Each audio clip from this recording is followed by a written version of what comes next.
Let's talk about Project Silverfish, a game that doesn't just borrow ideas from immersive sims, but throws you into the deep end of the genre and tells you to figure it out. And I mean that in the best way possible. This is the kind of game that doesn't pat you on the head or feed you objectives through glowing markers. You're dropped into a cold, rotting world full of secrets, monsters, shifting alliances, and unexplained phenomena. And the only thing keeping you alive is your own ability to adapt, experiment, and stay curious. It's brutal, it's atmospheric, and it's unapologetically weird. But more importantly, Project Silverfish respects your intelligence. At its core, this is a first-person shooter. But don't go in expecting constant firefights or clean, scripted moments. Combat here is reactive, tense, and often optional. You're not the hero charging in guns blazing. You're a survivor navigating a decaying exclusion zone filled with anomalies that break the laws of physics and creatures that feel like they were scraped off the cutting room floor of some Soviet nightmare. Ammo is limited, encounters are unpredictable, and mistakes hurt. This is a game where hesitation can kill you, but so can overconfidence. And then there's the world itself. Silverfish doesn't just present an environment, it builds a puzzle box around you. Every location feels lived in and long abandoned at the same time. There's old Cold War tech humming in the dark, broken machinery overtaken by moss and rust, tunnels that go on far longer than they should. The zone is a character in its own right. It's not just where the story happens, it is the story. You'll stumble across notes, recordings, cryptic symbols, even the remains of other explorers who weren't so lucky. Each piece builds a bigger picture, but it's up to you to connect the dots. The game doesn't force you into a specific playstyle. You can pick from 6 pre-made classes if you want structure, or go fully custom with your own build. Every run feels distinct because the rules can change. One loadout might make you a stealthy infiltrator using traps and decoys to manipulate enemies. Another might turn you into a reckless close-range brawler with mutated strength but poor mental stability. And because the game leans hard into roguelite elements, even your perks and modifiers change from run to run, keeping things fresh in a way that's more than just add more enemies. And then there are the artifacts. If you're someone who loved the way STALKER or Escape from Tarkov sprinkled mystery into every encounter, you're going to lose hours chasing artifacts in this game. Some give you buffs, faster reloads, resistance to anomaly effects, etc.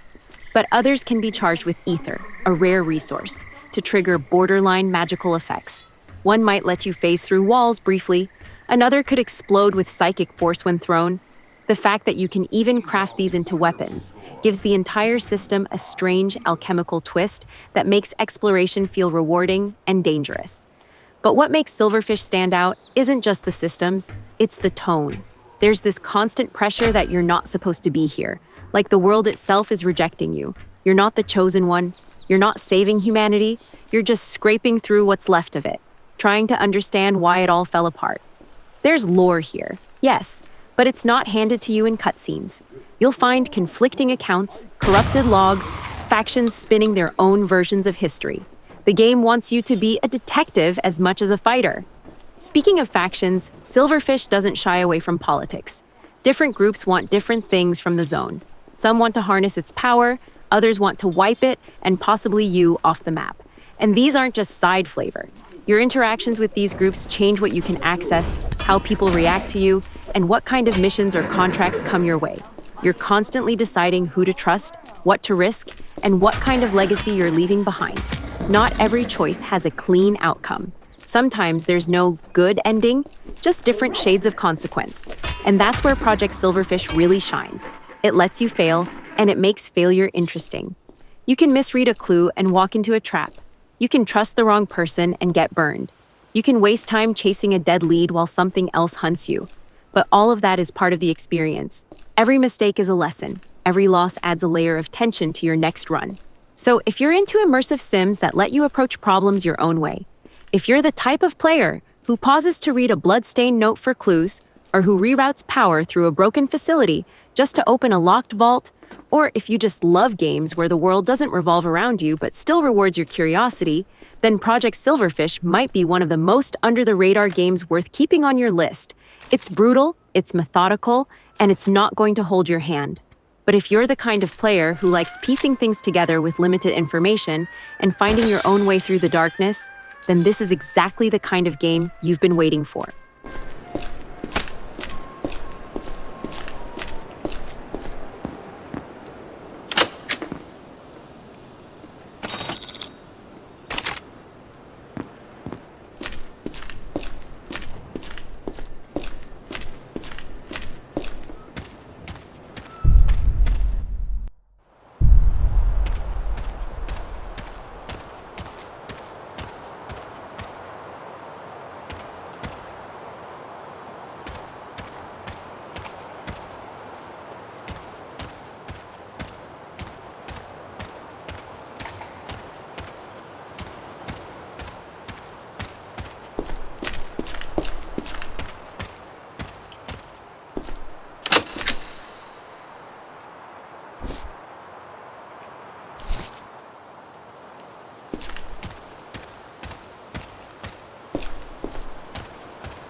frenzy.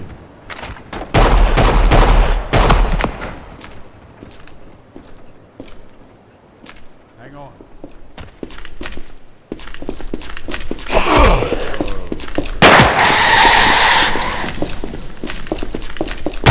I'm out!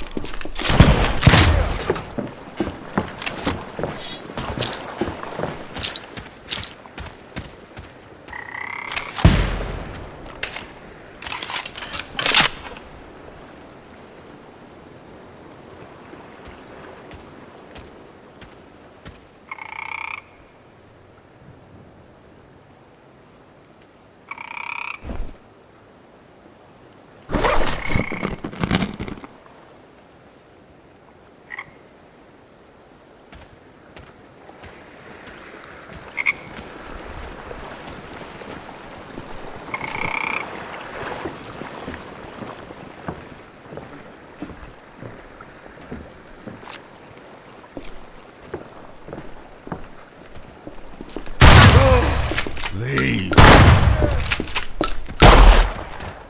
How's this?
Let's pick it up.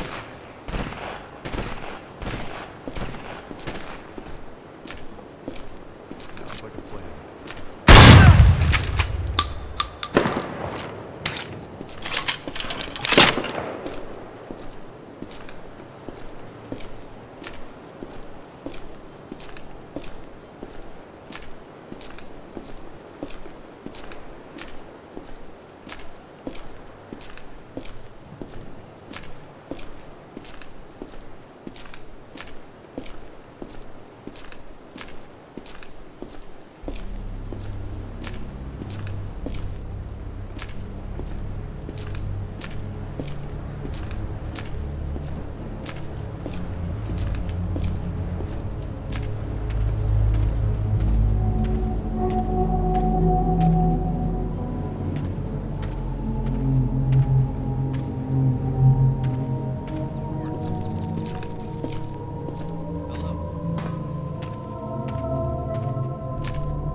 Better if you stay hidden.